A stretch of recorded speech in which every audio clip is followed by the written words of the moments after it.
Mall ಅಲ್ಲಿ ಸಿಗುವಂತ quality ನಮ್ ಸ್ಟೋರ್ ಅಲ್ಲಿ ಸಿಗುತ್ತೆ at very very affordable and reasonable price. 5 ಇಂದ 6 ಸಾವಿರ ವೆರೈಟಿ ವಸ್ತುಗಳು ಇದಾವೆ ನಮ್ಮಲ್ಲಿ.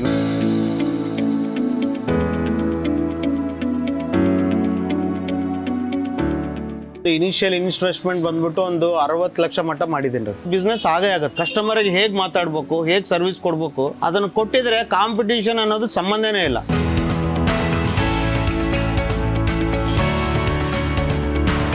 ನೀವು ಕಷ್ಟ ಪಡ್ತಾ ಇರ್ತೀರಿ ಅಂತಂದ್ರೆ ಕಷ್ಟ ಪಡ್ತಾನೆ ಇರ್ತೀರಿ. ಮುಂದಕ್ಕೆ ಹೋಗ್ಬೇಕು ಅನ್ನೋದು ಪಾಸಿಟಿವ್ ಥಿಂಕಿಂಗ್ ಇತ್ತಂದ್ರೆ ಮುಂದಕ್ಕೆ ಹೋಗೋ ಚಾನ್ಸ್ ಇರುತ್ತೆ. ಕಟ್ಟೋ ಇಂಟ್ರೆಸ್ಟ್ ಆಗಲಿ, ಸ್ಟಾಫ್ ಸ್ಯಾಲ್ರೀಸ್ ಆಗಲಿ ಎಲ್ಲ ಕಟ್ಟಿ ನಿಮಗೆಲ್ಲ ಹೋಗಿ ನೆಟ್ ನಿಮಗೆ 1.25 ಇಂದ 1.5 ಲಕ್ಷ ಮಟ್ಟ ನಾವು ತಗೊಂಡು ಹೋಗ್ಬೋದು ತಿಂಗಳಿಗೆ.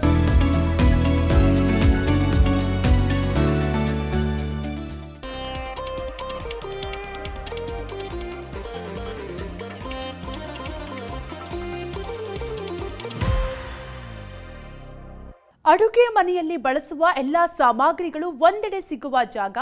ಬಹು ಸರಳ ಈ ಉದ್ಯಮ. ಮಾರಾಟ ಕಲೆಯೇ ನಿಮಗಿರಬೇಕಾದ ಸ್ಕಿಲ್. ಗ್ರಾಹಕರಿಗೆ ನೀವು ನೀಡೋ ಸೇವೆಯ ಮೇಲೆ ಸಕ್ಸಸ್ ಡಿಪೆಂಡ್. ಸಣ್ಣ ಉತ್ಪನ್ನಗಳಿಂದ ಹಿಡಿದು ದೊಡ್ಡ ವಸ್ತುಗಳು ಈ ಉದ್ಯಮದಲ್ಲಿ ಸಿಗುತ್ತದೆ. ಅದುವೇ ಹೋಮ್ ಅಪ್ಲಯನ್ಸ್ ಬಿಸ್ನೆಸ್. ನಮ್ಮ ಮನೆಯ ಕಿಚನ್ನಲ್ಲಿ ನಾವು ನಿತ್ಯ ಹಲವು ವಸ್ತುಗಳನ್ನು ಬಳಸುತ್ತೇವೆ. ಚಿಕ್ಕ ಲೋಟದಿಂದ ಹಿಡಿದು ಕೆಲ ಎಲೆಕ್ಟ್ರಾನಿಕ್ ಉಪಕರಣಗಳು ಕೂಡ ಬಳಕೆಯಾಗುತ್ತವೆ. ಈ ಎಲ್ಲ ಐಟಂಗಳು ಒಂದೆಡೆ ಸಿಗುವ ಜಾಗ ಅಂತಿದ್ರೆ ಅದು ಹೋಮ್ ಅಪ್ಲಯನ್ಸ್ ಶಾಪ್. ಅಡುಗೆ ಮನೆಯಲ್ಲಿ ಬಳಕೆಯಾಗುವ ವಸ್ತುಗಳನ್ನು ಮಾರಾಟ ಮಾಡುವುದೇ ಈ ಉದ್ಯಮದ ಕೆಲಸ. ಗೃಹೋಪಯೋಗಿ ವಸ್ತುಗಳು ಒಂದೆಡೆ ಸಿಗುವ ಈ ಉದ್ಯಮಕ್ಕೆ ಗೃಹಲಕ್ಷ್ಮಿಯರೇ ಗ್ರಾಹಕರು. ಇವತ್ತಿನ ಬದುಕಿಗೊಂದು ಬಿಸ್ನೆಸ್ನಲ್ಲಿ ಕಿಚನ್ ಐಟಂಗಳನ್ನು ಮಾರಾಟ ಮಾಡಿ ಯಶಸ್ಸು ಪಡೆಯುವುದು ಹೇಗೆ ಅನ್ನೋದನ್ನ ತಿಳಿಸಿಕೊಡ್ತೇವೆ.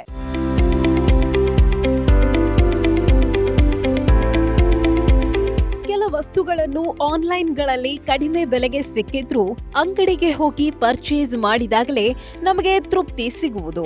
ಅದರಲ್ಲೂ ಮನೆಗಳಿಗೆ ಬಳಕೆಯಾಗುವ ವಸ್ತುಗಳಲ್ಲಿ ನಾವು ಹೆಚ್ಚಾಗಿ ನೆಚ್ಚಿಕೊಳ್ಳುವುದು ಅಂಗಡಿ ಖರೀದಿಯನ್ನು. ಇನ್ನು ಕಿಚನ್ ಐಟಂಗಳ ಖರೀದಿ ಅಂತಾದ್ರೆ ಹೋಮ್ ಅಪ್ಲಯನ್ಸ್ ಅಂಗಡಿಗಳಿಗೆ ಹೋಗಿ ಪ್ರಾಡಕ್ಟ್ಗಳ ಕ್ವಾಲಿಟಿಯನ್ನು ಪರಿಶೀಲಿಸಿ ಖರೀದಿ ಮಾಡಿದ ಬಳಿಕವೇ ಸಮಾಧಾನ. ಹಾಗಾಗಿ ಗೃಹ ಉಪಯೋಗಿ ವಸ್ತುಗಳು ಒಂದೆಡೆ ಸಿಗುವ ಈ ಉದ್ಯಮಕ್ಕೆ ಬೇಡಿಕೆ ಹೆಚ್ಚು.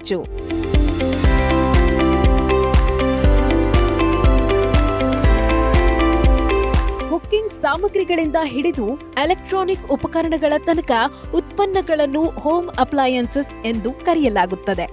Washing machine, freezer, dryer, water heater, cook stove, cooker, mixie, iron box ಇವುಗಳನ್ನು ಪ್ರಮುಖ ಹೋಮ್ ಅಪ್ಲಯನ್ಸ್ ಎನ್ನಲಾಗುತ್ತದೆ. ಈ ಉದ್ಯಮ ವರ್ಷದಿಂದ ವರ್ಷಕ್ಕೆ ಮಾರುಕಟ್ಟೆ ಪ್ರಮಾಣ ಹೆಚ್ಚಿಸಿಕೊಳ್ಳುತ್ತಿದೆ. 2020ರಲ್ಲಿ ಈ ಉದ್ಯಮ $610.5 ಮಿಲಿಯನ್ ಮಾರುಕಟ್ಟೆ ಪ್ರಮಾಣ ಹೊಂದಿತ್ತು. 2021ರಲ್ಲಿ $641.5 ಮಿಲಿಯನ್ ಮಾರುಕಟ್ಟೆ ಪ್ರಮಾಣ ಹೊಂದಿತ್ತು. ಇನ್ನು 2022ರಲ್ಲಿ $676.8 ಮಿಲಿಯನ್ ಮಾರುಕಟ್ಟೆ ಪ್ರಮಾಣ ಹೊಂದಿದೆ. 2023ರಲ್ಲಿ $714.8 ಮಿಲಿಯನ್ ಮಾರುಕಟ್ಟೆ ಪ್ರಮಾಣವನ್ನು ಸಾಧಿಸುವ ಗುರಿ ಹೊಂದಿದ್ದು, ಇನ್ನು 2025ರ ವೇಳೆಗೆ $799 ಮಿಲಿಯನ್ ತಲುಪುವ ಗುರಿ ಹೊಂದಿದೆ ಈ ಉದ್ಯಮ.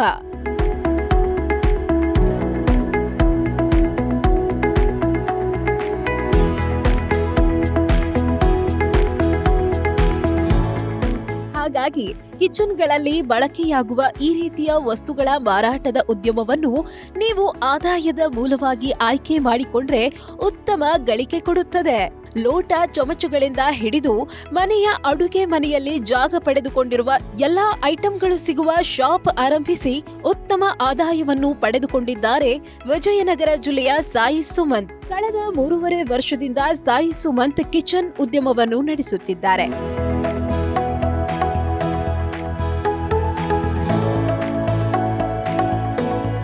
ಇವರ ಊರಿನಲ್ಲಿ ಎಲ್ಲ ಗೃಹ ಬಳಕೆಯ ಐಟಂಗಳು ಒಂದೇ ಕಡೆಯಲ್ಲಿ ಸಿಗುತ್ತಿರಲಿಲ್ಲ. 10 ವಸ್ತುಗಳನ್ನು ಕೊಂಡ್ಕೊಳ್ಬೇಕು ಅಂತಾದ್ರೆ 10 ಬೇರೆ ಬೇರೆ ಅಂಗಡಿಗಳಿಗೆ ವಿಸಿಟ್ ಮಾಡಬೇಕಾಗಿರುತ್ತಿತ್ತು. ಈ ಕಾರಣಕ್ಕಾಗಿಯೇ ಸಾಯಿ ಸುಮಂತ್ ಈ ಉದ್ಯಮವನ್ನು ಆರಂಭಿಸಿದ್ರು. ಹಲವು ವೆರೈಟಿಯ ಉತ್ಪನ್ನಗಳು ಒಂದೆಡೆ ಸಿಗೋದ್ರಿಂದ ಒಳ್ಳೆಯ ವರಮಾನವನ್ನು ಪಡೆದುಕೊಳ್ಳಬಹುದು. ಇನ್ನು ಇವರ ಶಾಪ್ನಲ್ಲಿ ಸರಿಸುಮಾರು 5 ರಿಂದ 6 ಸಾವಿರ ವೆರೈಟಿಯ ಕಿಚನ್ ಐಟಂಗಳು ಸಿಗುತ್ತವೆ.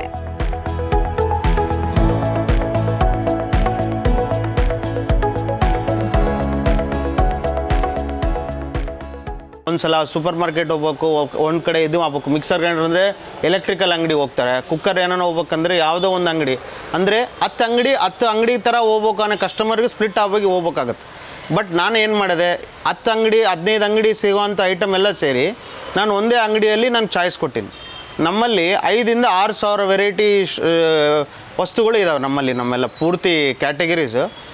ಇಂಡಿವಿಜುವಲ್ ನಾವು ಒಂದೊಂದು ಪ್ರಾಡಕ್ಟ್ ಲೆಕ್ಕ ಮಾಡಿದ್ರೆ ಅರೌಂಡ್ ಒಂದು 5,000 to 6,000 ಇದ್ದಾವೆ. ಅಂದರೆ ಕಿಚನ್ ಅಂತಲ್ಲ, ಎನಿ ಮನಿ ಪರ್ಪಸ್ ರಿಲೇಟೆಡ್ ಏನೇ ಇರಲಿ, ಎಕ್ಸ್ಕ್ಲೂಸಿವ್ ಮಾಲಲ್ಲಿ ಸಿಗೋಂಥ ಕ್ವಾಲಿಟಿ ನಮ್ಮ ಸ್ಟೋರಲ್ಲಿ ಸಿಗುತ್ತೆ at very very affordable and reasonable price with good service. ನಮ್ಮದು ಕಾನ್ಸೆಪ್ಟ್ ಇರೋದು ಈ ಥರ.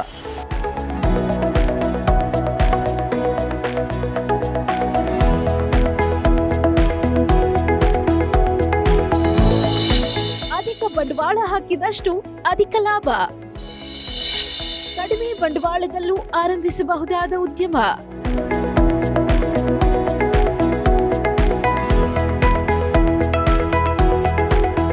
ಬೆರಳೆಣಿಕೆಯ ವಸ್ತುಗಳನ್ನು ಇಟ್ಕೊಂಡು ನೀವು ಅಂಗಡಿ ಆರಂಭಿಸಿದ್ರೆ ವರ್ಕೌಟ್ ಆಗಲ್ಲ.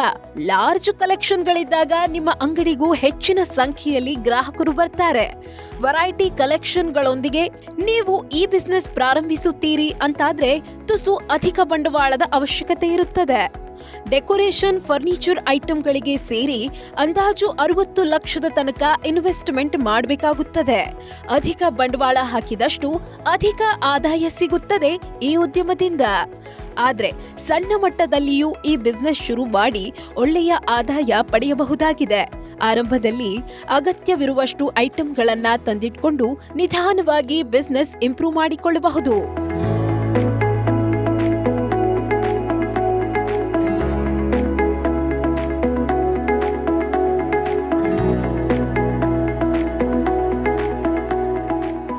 ಇನಿಷಿಯಲ್ ಇನ್ವೆಸ್ಟ್ಮೆಂಟ್ ಬಂದ್ಬಿಟ್ಟು ಒಂದು 60 ಲಕ್ಷ ಮಟ್ಟ ಮಾಡಿದ್ದೀನಿ ರೀ. ಅದರಲ್ಲಿ ಬಂತು ನಿಮಗೆ ಡೆಕೋರೇಷನ್ ಅಂದರೆ POP, ಲೈಟಿಂಗ್ಸು, ಆಮೇಲೆ ಫರ್ನಿಚರು, ನಮ್ಮ ಸ್ಟಾಕು ಸ್ಟಾರ್ಟಿಂಗಲ್ಲಿ. ಬಟ್ ಬರ್ತಾ ಕಸ್ಟಮರ್ ರಿಕ್ವೈರ್ಮೆಂಟ್ ಜಾಸ್ತಿ ಆಯಿತು. ಅಂದರೆ ನಾವು ಎಕ್ಸ್ಪೆಕ್ಟ್ ಮಾಡಿದ್ದಕ್ಕಂತೂ ಕಸ್ಟಮರ್ ರೆಸ್ಪಾನ್ಸ್ ಚೆನ್ನಾಗಿತ್ತು. ಅಂದರೆ ಪ್ರತಿಯೊಂದು ಸಲನೂ ಕಸ್ಟಮರಿಗೆ ನಮ್ಮಲ್ಲಿ ಏನಿಲ್ಲ ಅನ್ನೋದು ನಾವು ನೋಟ್ ಮಾಡಿಕೊಂಡು ಅದನ್ನು ಒಂದೇ ಸಲ ಸ್ಟ್ಯಾಗ್ನೆಟ್ ಇರಲ್ಲ. ನಮ್ಮ ಇನ್ವೆಸ್ಟ್ಮೆಂಟ್ ಸ್ವಲ್ಪ ಹಂಗೆ ಬರ್ತಾ ಬೆಳಿತಾನೆ ಇರುತ್ತೆ. ಬಟ್ ಅದು ಒಂದು ಕಾನ್ಸೆಪ್ಟ್ ಏನಂತಂದರೆ, ನಾವು ಸ್ಟಾರ್ಟಿಂಗಿಂದ ಏನು 60 ಲಕ್ಷ ಮಾಡಿದ್ವಿ, ಆಮೇಲೆ ಹೆಚ್ಚು ಕಮ್ಮಿ ಒಂದು 15-20 ಲಕ್ಷ ಆ್ಯಡ್ ಆಗ್ತಾ ಹೋಗಿದೆ ಅಲೌಂಡ್ 3 ಇಯರ್ಸಲ್ಲಿ. ಅಂದರೆ ಒಂದು 80-85 ಲ್ಯಾಕ್ಸ್ ಮಟ್ಟ ಇನ್ವೆಸ್ಟ್ಮೆಂಟ್ ಆಗಿದೆ.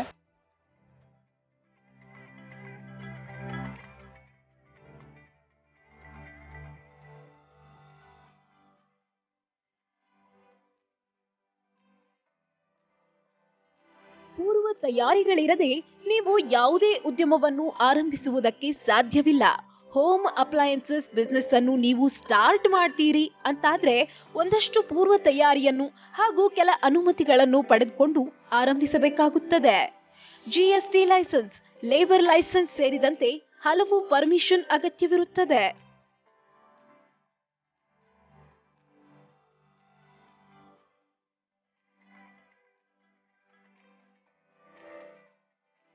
ಒಂದು ಬಿಸ್ನೆಸ್ ಸ್ಟಾರ್ಟ್ ಮಾಡ್ಬೇಕಂತಂದರೆ ಫಸ್ಟು ಸ್ಟಾರ್ಟ್ ಮಾಡಬೇಕಾಗಿರೋದು ನಮ್ಮದೊಂದು ರೆಂಟಲ್ ಅಗ್ರಿಮೆಂಟಿಂದ ಸ್ಟಾರ್ಟ್ ಮಾಡಬೇಕು. ಅಂದರೆ ನೀವು ಯಾವುದೇ ಒಂದು ಅಂಗಡಿ ಮಾಲ್ಗಿ ಯಾವುದನ್ನು ಬಾಡಿಗೆ ತೊಗೋಬೇಕಂತಂದರೆ ಫಸ್ಟ್ ನೀವು ಸ್ಟಾರ್ಟ್ ಮಾಡಬೇಕಾಗಿರೋ ರೆಂಟಲ್ ಅಗ್ರಿಮೆಂಟ್. ಆಮೇಲೆ ಬಿಲ್ಡಿಂಗ್ ಸೇರ್ಪಟ್ಟಂಥದ್ದು ನಿಮ್ಮ ಡಾಕ್ಯುಮೆಂಟ್, ಅಂದರೆ ಸರ್ಕಾರ ವತಿಯಿಂದ ಏನಾರ ಒಂದು ಕರೆಂಟ್ ಬಿಲ್ ಆಗಲಿ ಅದ್ರ ಜೊತೆಗೆ ನಾವು GST ಅಪ್ಲೈ ಮಾಡಬೇಕು. GST ಅಪ್ಲೈ ಮಾಡಿದ ಮೇಲೆ ನೀವು ಒಂದು ಆಡಿಟರ್ ಹತ್ರ, ಒಂದು ಆಥರೈಸ್ಡ್ ಆಡಿಟರ್ ಹತ್ರ ಹೋದರೆ ಅವರೆಲ್ಲ ನಿಮಗೆ ಅಪ್ರೋಚ್ ಮಾಡಿ ಇವೆಲ್ಲ ಫಸ್ಟ್ ಲೈಸೆನ್ಸ್ ಅಲ್ಲಿಂದ ಮಾಡ್ತಾರೆ. ಆಮೇಲೆ ನೆಕ್ಸ್ಟ್ ಲೇಬರ್ ಲೈಸೆನ್ಸ್ ಅನ್ನು ತೊಗೋಬೇಕಾಗತ್ತೆ. ಆಮೇಲೆ ಒಂದು ಮುನ್ಸಿಪಾಲ್ಟಿ ಟ್ರೇಡಿಂಗ್ ಲೈಸೆನ್ಸ್ ಒಂದು ತೊಗೋಬೇಕು. ಇವು ಮುಖ್ಯವಾಗಿ ಈ 3 ಲೈಸೆನ್ಸ್ಗಳು ತೊಗೋಬೇಕಾಗತ್ತೆ.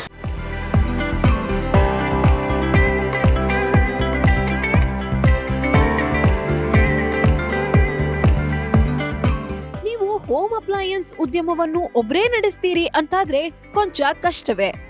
ಸೇಲ್ಸ್, ಸರ್ವಿಸ್, ಬಿಲ್ಲಿಂಗ್ ನಂತಹ ನಾನಾ ಕೆಲಸಗಳಿರುವುದರಿಂದ ಕನಿಷ್ಠ 2 ರಿಂದ 3 ಜನ ಕಾರ್ಮಿಕರ ಅವಶ್ಯಕತೆ ಇರುತ್ತದೆ ಈ ಬಿಸ್ನೆಸ್ಗೆ.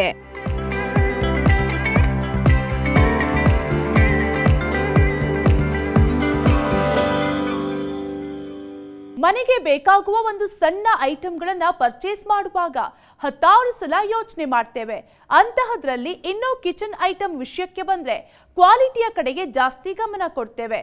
ಹೋಮ್ ಅಪ್ಲಯನ್ಸ್ ಪ್ರಾಡಕ್ಟ್ಗಳ ಗುಣಮಟ್ಟ ಚೆನ್ನಾಗಿದ್ದಾಗ ಮಾತ್ರವೇ ಗ್ರಾಹಕರು ನಿಮ್ಮ ಶಾಪ್ಗೆ ಬರೋದು.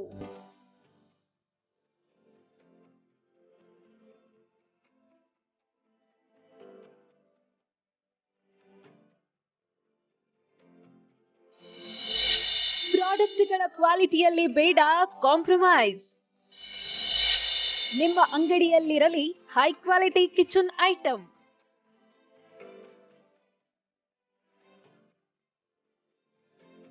ಸಾಮಾನ್ಯವಾಗಿ ಯಾವುದೇ ವಸ್ತುಗಳನ್ನು ಜನಸಾಮಾನ್ಯರು ಕೊಂಡುಕೊಳ್ಳುವಾಗಲೂ 10 ಬಾರಿ ಯೋಚನೆ ಮಾಡ್ತಾರೆ. ಕ್ವಾಲಿಟಿ ವಿಚಾರದಲ್ಲಿಯೂ ಎಂದಿಗೂ ಕೂಡ ಕಾಂಪ್ರಮೈಸ್ ಆಗುವುದಿಲ್ಲ. ಸೊ ನೀವು ನಿಮ್ಮ ಅಂಗಡಿಯಲ್ಲಿ ಉತ್ತಮ ಗುಣಮಟ್ಟದ ಹೋಮ್ ಅಪ್ಲಯನ್ಸ್ ವಸ್ತುಗಳನ್ನು ಸೇಲ್ ಮಾಡಿದ್ರೆ ಜನರಲ್ಲಿಯೂ ನಿಮ್ಮ ಶಾಪ್ ಬಗ್ಗೆ ವಿಶ್ವಾಸ ಮೂಡುತ್ತದೆ. ಹಾಗಾಗಿ ನೀವು ಮಾರಾಟಕ್ಕೆ ಸಂಬಂಧಿಸಿರುವ ಯಾವುದೇ ಉದ್ಯಮವನ್ನು ಆರಂಭಿಸಿದ್ರೂ ಕೂಡ ಕ್ವಾಲಿಟಿಯ ಕಡೆ ಕೊಂಚ ಹೆಚ್ಚೇ ಗಮನ ನೀಡುವುದು ಒಳಿತು.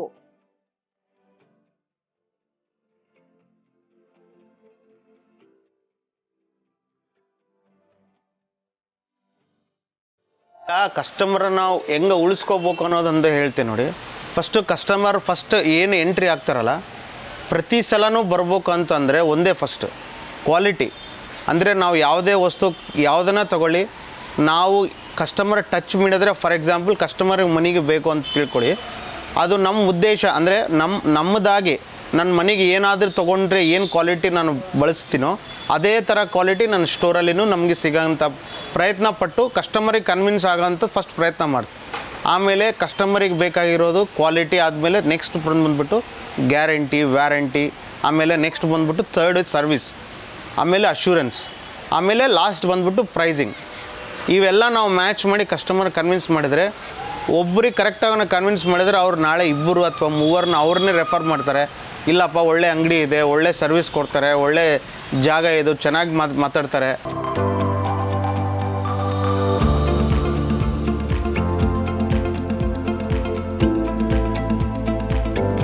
ಹೋಮ್ ಅಪ್ಲಯನ್ಸ್ ಐಟಂಗಳಲ್ಲಿ ಸಾಕಷ್ಟು ವೆರೈಟಿಗಳಿರುತ್ತದೆ. ಈ ವೆರೈಟಿಗಳೇ ಉದ್ಯಮದ ವಿಶೇಷತೆ ಅಂದ್ರೂ ಕೂಡ ತಪ್ಪಿಲ್ಲ. ಸ್ಪೂನ್ನಿಂದ ಹಿಡಿದು ಮದುವೆ ಮನೆಗಳಲ್ಲಿ ಬಳಸುವ ದೊಡ್ಡ ದೊಡ್ಡ ಪಾತ್ರೆಗಳ ತನಕ ಕುಕ್ಕಿಂಗ್ ಐಟಂಗಳು, ಮಿಕ್ಸಿ, ಗ್ರೈಂಡರ್ನಂತಹ ಎಲೆಕ್ಟ್ರಾನಿಕ್ ಉಪಕರಣಗಳೆಲ್ಲವೂ ಈ ಶಾಪ್ಗಳಲ್ಲಿ ಸಿಗುತ್ತವೆ. ಗೃಹ ಬಳಕೆಯ ಉಪಕರಣಗಳೆಲ್ಲವೂ ಒಂದೆಡೆ ಸಿಗುವ ಈ ಉದ್ಯಮದ ವಿಶೇಷತೆಯೇನು, ಯಾವುದೆಲ್ಲ ಐಟಂಗಳು ಸಿಗುತ್ತವೆ ಅನ್ನೋ ಕುರಿತು ಸಾಯಿ ಸುಮಂತ್ ರವರೇ ಹೇಳ್ತಾರೆ, ಕೇಳಿ.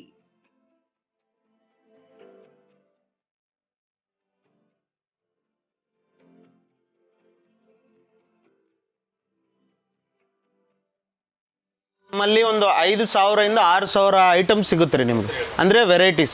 ಫಾರ್ ಸಪೋಸ್ ನಾನು ಸ್ಟೀಲ್ ಕಡೆಯಿಂದ ಬರ್ತೀನಿ, ಒಂದು ಸಣ್ಣ ಚಮಚದಿಂದ ಹಿಡಿದು ಒಂದು ದೊಡ್ಡ ನಿಮಗೆ ಮದುವೆ ಬೇಕಾ ಇಂಥ ಪಾತ್ರೆ ಸಾಮಾನು ಮಟ್ಟ ನಾವು ಸಪ್ಲೈ ಮಾಡೋ ಕೆಪಾಸಿಟಿ ಇದೆ ನಮ್ಮದು. ಅಂಗಡಿಯಲ್ಲೇ ನೀವು ನೋಡೋಕ್ಕೆ ಒಂದು 5,000 ಇಂದ 6,000 ವೆರೈಟೀಸ್ ಸಿಗುತ್ತೆ. ಫಾರ್ ಎಕ್ಸಾಂಪಲ್ ನೀವು mixer grinder, wet grinder, gas stoves, chimneys, hobs, ಅದು ಅಲ್ದಂಗೆ ನೀವು ಎಲೆಕ್ಟ್ರಿಕಲ್, ಆಮೇಲೆ ovens, OTGs, electrical air fryers, juicers, heavy ಹೋಟೆಲ್ಗೆ ಸಂಬಂಧಪಟ್ಟಿದ್ದು ಮಿಕ್ಸರ್ ಗ್ರೈಂಡರ್ಸ್, ಆಮೇಲೆ ಗ್ರೇವಿ ಮಿಷಿನ್ಸ್ ಅಂತೆ, ನೀವು ಏನು ಬೇಕು ಪ್ಲೇಟ್ಸ್, ಗ್ಲಾಸಸ್, ಮಗ್ಸ್, ಆಮೇಲೆ thermos, hot and cold water bottles, ಮಕ್ಕಳು ಬೇಕಾದಂಥ ಕಿಟ್ಸ್ ಸಂಬಂಧಪಟ್ಟಿದ್ದು, ನಿಮಗೆ ಲಂಚ್ ಬಾಕ್ಸಸ್, ಸ್ಟೀಲ್ ನಿಮಗೆ ಸ್ಟೋರೇಜ್ ಮಾಡೋಂಥ ಸ್ಟೋರೇಜ್ ಇದ್ರದ್ದು ಸ್ಟೈನ್ಲೆಸ್ ಸ್ಟೀಲ್ದು ಮಟ್ಕ, ನೀರು ಕುಡಿಯೋಂಥ ಮಟ್ಕ, ಜಾರ್ಸ್ ಆಗಲಿ, ಪ್ರತಿಯೊಂದು ನಮ್ಮಲ್ಲಿ ಈ ಥರ ಹೇಳ್ಕೊಂತ ಹೋದರೆ ಒಂದು 106 ವೆರೈಟಿ ಆಗಿ ಸಂಬಂಧಪಟ್ಟಿದ್ದು ರೇಂಜ್ ನಮ್ಮಲ್ಲಿ ಸಿಗಬಹುದು.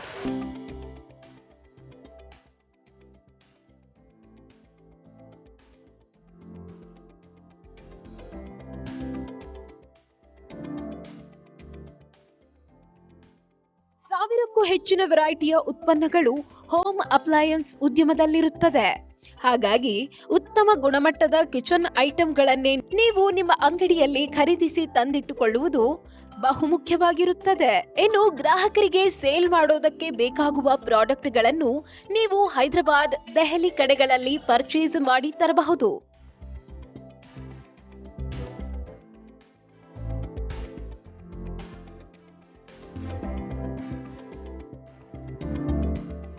ಕೆಲವೊಂದು ಪ್ರಾಡಕ್ಟ್ ಯಾವುದು ಚೆನ್ನಾಗಿರ್ತೈತೆ ಅಂದರೆ ಡೆಲ್ಲಿಯಿಂದ ಹಿಡಿದು ನಾವು ಎಲ್ಲಿ ಹೈದರಾಬಾದ್ ಹಿಡಿದು ಎಲ್ಲ ಸಿಟಿಯಿಂದ ಏನು ಸಿಗುತ್ತಲ್ಲ ಪ್ರತಿಯೊಂದು ವಸ್ತು ಒಂದೊಂದು ಊರಿಂದ ನಾವು ತರಿಸ್ಕೊತೀವಿ. ಆ ಥರ ನಮ್ಮದು ರೇಂಜ್ ಪ್ರೊಕ್ಯೂರ್ಮೆಂಟ್ ಅಂದರೆ ಒಂದೇ ಕಡೆಯಿಂದ ಇರಲ್ಲ.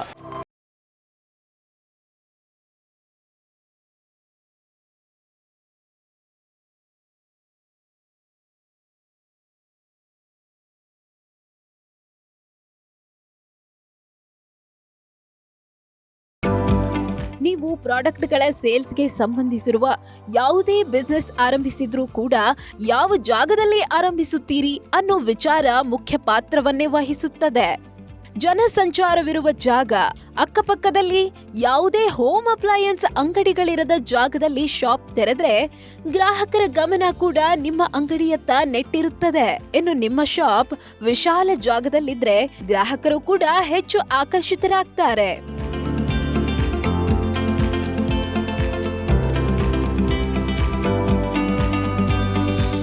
ಒಂದೊಂದು ಅವ್ರವ್ರ ಪ್ಯಾಷನು, ಅವ್ರವ್ರು ಮಾಡೋ ಡಿಸ್ಪ್ಲೇ ಮಾಡೋವಂಥ ಇದು ರೀಚ್ ಆಗುತ್ತೆ. ನೋಡಿ, ಒಬ್ಬರು 200 ಸ್ಕ್ವೇರ್ ಫೀಟಲ್ಲಿ ಸಣ್ಣದಾಗಿ ಮಾಡ್ಕೊಂಡು ಮಾಡ್ತಾರೆ ಅಂದರೆ ಅವ್ರಿಗೆ ತಕ್ಕಂಥ ಬಿಸ್ನೆಸ್ ಆಗೇ ಆಗುತ್ತೆ. ಈಗ ಕಸ್ಟಮರ್ದು ವಿಷನ್ ಹೆಂಗಿದೆ ಅಂತಂದರೆ ಒಂದು ಸ್ವಲ್ಪ ಸ್ಪೇಷಿಯಸ್ ಆಗಿ ಚೆನ್ನಾಗಿದ್ದು ಡಿಸ್ಪ್ಲೇ ಒಳಗಡೆ ಬಂದು ಅವ್ರಿಗೆ ಯಾವುದು ಬೇಕಂತ ವಸ್ತುಗಳನ್ನು ಟಚ್ ಆ್ಯಂಡ್ ಫೀಲ್ ಮಾಡಿ ಬೇಕಂತ ಸ್ಟೋರ್ ಅನ್ನೋದು ನಮ್ಮ ಉದ್ದೇಶ ಇತ್ತು. ಹಂಗಾಗಿ ಸ್ವಲ್ಪ ದೊಡ್ಡ ಪ್ರಮಾಣವಾಗಿ 1800 ಸ್ಕ್ವೇರ್ ಫೀಟಲ್ಲಿ ನಾವು ಅಂಗಡಿ ಸ್ಟೋರ್ ಮಾಡ್ಕೊಂಡಿದ್ದೀನಿ.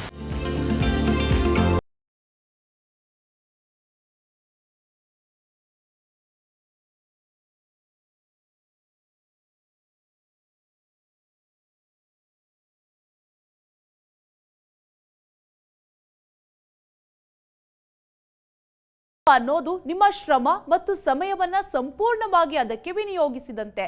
ಈ ಉದ್ಯಮಕ್ಕೆ ಸ್ಪರ್ಧೆ ತುಸು ಹೆಚ್ಚಿರುತ್ತದೆ. ಅವುಗಳನ್ನ ಮೀರಿ ನೀವು ಬಿಸ್ನೆಸ್ ನಡೆಸಿದಾಗಲೇ ಯಶಸ್ಸು ದಕ್ಕಿಸಿಕೊಳ್ಳೋದಕ್ಕೆ ಸಾಧ್ಯವಾಗೋದು.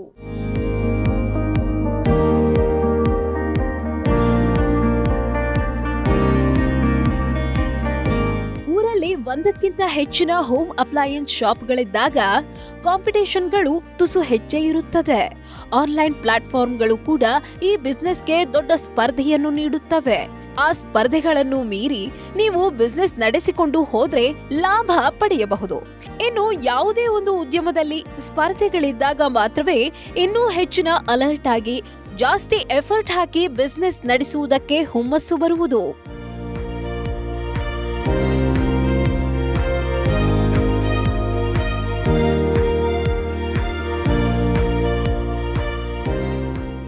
ಬಿಸ್ನೆಸ್ ರೂಪದಲ್ಲಿ ನಾವು ಅವ್ರಕನ್ನ ಏನು ರೀತಿಯಲ್ಲಿ ಅಂದರೆ ಕ್ವಾಲಿಟಿ ಆಗಲಿ, ಅವ್ರು ಕೊಡೋ ಸರ್ವಿಸ್ ಆಗಲಿ, ಅವ್ರು ಕೊಡೋ ಪ್ರೈಸ್ ಆಗಲಿ, ಕಸ್ಟಮರಿಗೆ ನಾವು ಕೊಡೋ ಟ್ರೀಟ್ಮೆಂಟ್ ಆಗಲಿ, ಹಾಸ್ಪಿಟಾಲಿಟಿ, ಕಸ್ಟಮರಿಗೆ ಹೇಗೆ ಮಾತಾಡಬೇಕು, ಹೇಗೆ ಸರ್ವಿಸ್ ಕೊಡಬೇಕು, ಅದನ್ನು ಕೊಟ್ಟಿದ್ರೆ ಕಾಂಪಿಟೀಷನ್ ಅನ್ನೋದು ಸಂಬಂಧನೇ ಇಲ್ಲ. ನೀವು ಹಾರ್ಡ್ ವರ್ಕ್ ಮಾಡಿ ನೀವು ಮುಂದೆ ಬರ್ತೀವಂತಂದರೆ ಕಾಂಪಿಟೀಷನ್ ಅನ್ನೋದು ಸಂಬಂಧನೇ ಇಲ್ಲ. ಕಸ್ಟಮರಿಗೆ ಕರೆಕ್ಟಾಗಿ ಚಾಯ್ಸ್ ಎಲ್ಲ ಕೊಟ್ಟು ನಿಮಗೆ ಮಾಡಿಕೊಟ್ರೆ ಕಸ್ಟಮರ್ ಒಬ್ರಿಗಲ್ಲ, ಅವರೇ ಒಬ್ಬರು 100 ಮಂದಿನ ಕಳಿಸ್ತಾರೆ. ಅದು ನಮ್ಮ ಉದ್ದೇಶ ರೀ.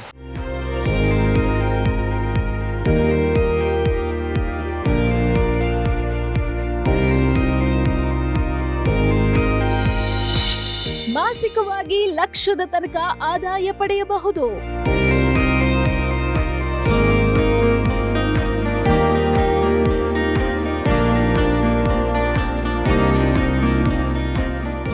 ಉದ್ಯಮದಲ್ಲಿ ಗ್ರಾಹಕರನ್ನು ಹಿಡಿದಿಟ್ಟುಕೊಳ್ಳುವುದು ಬಹಳ ಮುಖ್ಯವಾಗಿರುತ್ತದೆ. ಆ ಕಲೆಯಲ್ಲಿ ನೀವು ಯಶಸ್ಸು ಪಡೆದಾಗ ಮಾತ್ರವೇ ಗ್ರಾಹಕರನ್ನು ಹೆಚ್ಚು ಸೆಳೆಯುವುದಕ್ಕೆ ಸಾಧ್ಯವಾಗುವುದು. ಕಸ್ಟಮರ್ಸ್ಗಳನ್ನು ಸೆಳೆಯಬೇಕು ಅಂತಾದ್ರೆ ನೀವು ಕೆಲ ಖರ್ಚುಗಳನ್ನು ಕೂಡ ಮಾಡಬೇಕಾಗುತ್ತದೆ.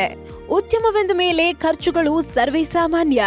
ಈ ಉದ್ಯಮದಲ್ಲಿ ಕಚ್ಚಾ ಸಾಮಗ್ರಿಗಳ ಖರೀದಿ, ಕಾರ್ಮಿಕರ ಸಂಬಳ, ವಿದ್ಯುತ್ ಬಿಲ್ ಸೇರಿದಂತೆ ನಾನಾ ಖರ್ಚುಗಳಿರುತ್ತದೆ. ಎಲ್ಲಾ ಖರ್ಚುಗಳನ್ನು ಕಳೆದ್ರೂ ಕೂಡ 1 ಲಕ್ಷದ ಆದಾಯ ಪಡೆಯಬಹುದು.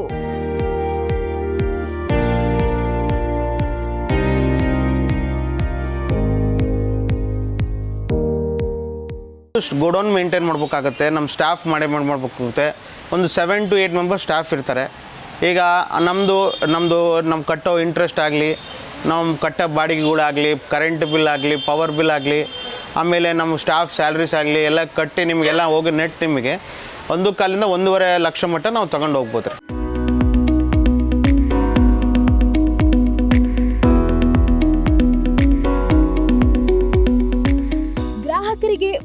ಸರ್ವಿಸ್ ನೀಡುವುದು ಈ ಉದ್ಯಮದಲ್ಲಿ ಬಹುಮುಖ್ಯವಾಗಿರುತ್ತದೆ. ನಿಮ್ಮ ಅಂಗಡಿಗೆ ಕಸ್ಟಮರ್ಸ್ ಎಂಟ್ರಿ ಆದಾಗಿನಿಂದ ಹಿಡಿದು ಆಫರ್ಸ್ಗಳನ್ನು ನೀಡುವುದು, ರೀಸನೇಬಲ್ ದರದಲ್ಲಿ ಪ್ರಾಡಕ್ಟ್ಗಳನ್ನು ಸೇಲ್ ಮಾಡುವ ತನಕ ಪ್ರತಿ ವಿಧಾನಗಳಲ್ಲಿ ಹೊಸತನಗಳನ್ನು ಗ್ರಾಹಕರಿಗೆ ನೀಡುವುದೇ ಉದ್ಯಮಕ್ಕೆ ಪ್ರಚಾರವಿದ್ದಂತೆ.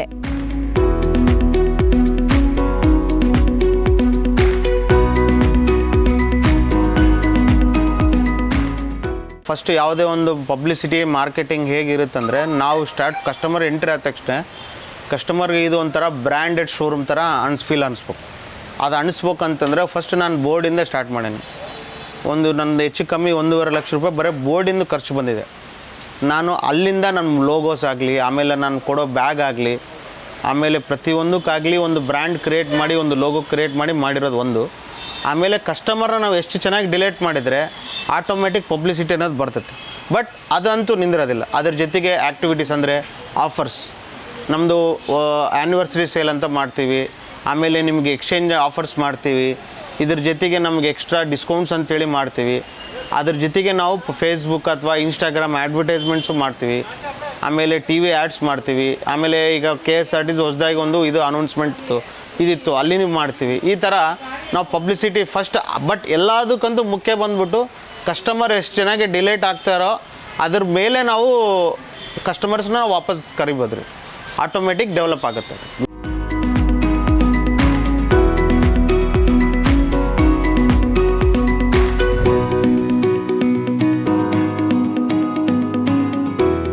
ಇನ್ನು ಹೊಸದಾಗಿ ಈ ಉದ್ಯಮವನ್ನು ಆರಂಭಿಸುವವರು ಯಾವುದೆಲ್ಲ ಸಿದ್ಧತೆಗಳನ್ನ ಪಾಲಿಸಬೇಕು ಅನ್ನೋ ಕುರಿತಾದ ಸಲಹೆಗಳನ್ನು ನೀಡುತ್ತಾರೆ ಸಾಯಿ ಸುಮಂತ್.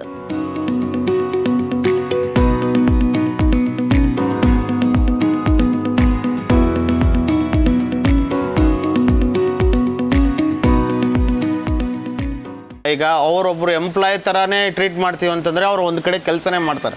ನೀವು ಬಿಸ್ನೆಸ್ ಮಾಡಬೇಕು, ನೆಕ್ಸ್ಟ್ ಇಂಡಿವಿಜುವಲಿಟಿ ನಾನು ಬೆಳಿಬೇಕು ಅನ್ನೋದಂದರೆ ಒಂದು ಪಾನ್ ಅಂಗಡಿಯಿಂದ ಹಿಡಿದು ಏನೇ ಬಿಸ್ನೆಸ್ ಮಾಡ್ಬೋದು ಸರ್. ನೋಡಿ, ಆನ್ಲೈನ್ ಇರುತ್ತೆ, ಎಲ್ಲ ಇರುತ್ತೆ, ಕಾಂಪಿಟೇಷನ್ ಇರುತ್ತೆ, ಜೀವನದಲ್ಲಿ ಕಷ್ಟ ಇದ್ದೇ ಇರುತ್ತೆ ಸರ್. ನೀವು ಕಷ್ಟಪಡ್ತಾ ಇರ್ತೀರಿ ಅಂತಂದರೆ ಕಷ್ಟಪಡ್ತಾನೆ ಇರ್ತೀರಿ. ಮುಂದಕ್ಕೆ ಹೋಗ್ಬೇಕು ಅನ್ನೋದು ಪಾಸಿಟಿವ್ ಥಿಂಕಿಂಗ್ ಇತ್ತಂದರೆ ಮುಂದಕ್ಕೆ ಹೋಗೋ ಚಾನ್ಸ್ ಇರುತ್ತೆ.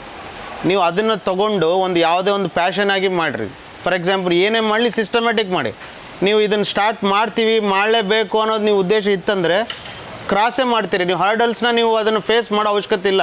ಹರ್ಡಲ್ಸ್ ಅನ್ನೋದು ನೀವು ಒಂದು ವಿತಿನ್ ಸೆಕೆಂಡ್ಸಲ್ಲಿ ನೀವು ಹೋಗ್ತಾ ಇರ್ಬೇಕು. ನೀವು ಆ ಕಾನ್ಫಿಡೆನ್ಸ್ ಲೆವೆಲ್ ನೀವು ಪ್ಯಾಷನ್ ಆಗಿ ನೀವು ಇದನ್ನು ಮಾಡಿ ಇದು ಮಾಡ್ತಿದ್ರೆ ಕರೆಕ್ಟಾಗಿ 100% ಸಕ್ಸಸ್ ಆಗೇ ಆಗ್ತಾರೆ.